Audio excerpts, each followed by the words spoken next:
Donc, je m'appelle Sébastien Hanina, je travaille au service biomédical depuis 8 ans au sein du centre hospitalier à la Côte Basque. Au service biomédical, on est 9 personnes, donc il y a 6 techniciens. Il y a un responsable d'atelier, il y a un ingénieur biomédical et on a une secrétaire. Technicien biomédical, ça consiste à faire la maintenance préventive et curative de tout matériel médical. Le curatif, c'est les pannes qui sont le jour même. On essaie de réparer en suivant pour faire une continuité de service. Du petit matériel, il nous est apporté par les services à l'atelier. Après, il y a la réanimation, on va travailler chez eux. Le bloc opératoire, on travaille au bloc opératoire. En dialyse, on est obligé de travailler dans le service de dialyse. Donc c'est le service, on a une petite salle qui nous est réservée. Et le préventif, c'est des contrôles obligatoires qu'on doit faire tous les 6 mois, tous les ans, pour vérifier que l'appareil est toujours bon et qu'on peut continuer à s'en servir correctement. Donc ça, c'est l'essentiel de notre métier. Après, on fait beaucoup de commandes de pièces détachées, de formation aussi du personnel. Pour les aider, il y a du nouveau personnel qui change régulièrement, donc on essaie de former les gens, les aider à l'utilisation du matériel. Et donc voilà, tout ça, c'est en relation avec les soignants. Donc moi, j'ai un BTS électronique, on a tous un bac plus 2 déjà. Donc soit électronique, électrotechnique, mécanique, certains.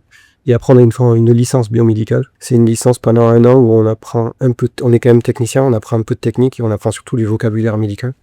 Donc voilà, donc des fois il y a des appareils qu'on ne connaît pas spécialement ou on en a qu'un, il n'y a pas assez de recul. Donc on a des sociétés extérieures avec qui on peut communiquer, il y a des référents.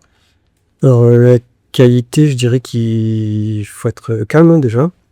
Au début c'est plus compliqué, maintenant avec l'expérience on a quand même quand on arrive des fois il y a des pannes qui sont pas importantes, il y a des pannes qui sont importantes, des fois on intervient en bloc opératoire ou en réanimation. Quand on nous appelle, ça fait déjà 5-10 minutes que les personnes essayent de trouver la solution.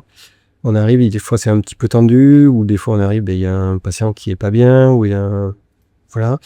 Donc c'est d'arriver calme et d'essayer de réfléchir calmement pour trouver une solution. On va peut-être pas réparer sur le moment, mais il faut qu'on trouve une solution pour que la continuité de service puisse se faire. Ce qui est le plus difficile, c'est on travaille dans un hôpital, quoi. Donc au début, on n'a pas fait des études d'infirmier ou de médecin. On arrive tous les jours à l'hôpital, donc il y a des odeurs, on voit des personnes qui sont malades. Des fois, moi je travaille en dialyse, il y a des personnes qui sont bien, avec qui on rentre en salle, elles parlent, elles sont donc il y a un contact, un petit contact avec les patients.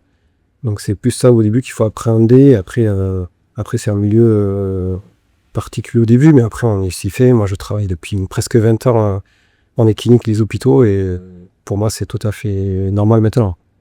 Ce que je préfère, c'est la relation qu'on a avec les soignants, quoi. Donc c'est vraiment qu'on a vraiment l'impression on n'est pas soignant, on n'est pas médecin, mais on a l'impression de les aider en fait à soigner des gens, à faire avancer les choses. Donc voilà, on est technicien à l'atelier, des fois on va dans les services, et c'est vraiment ce côté-là que je préfère, et voilà, essayer à notre échelle d'apporter quelque chose pour les aider. On l'a vu pendant le Covid où on a réparé tout ce qui était possible de réparer pour pouvoir mettre le maximum d'appareils en service parce qu'on savait pas où on allait, et du coup voilà, ces choses-là, c'était notre partie à nous, ce qu'on a pu faire.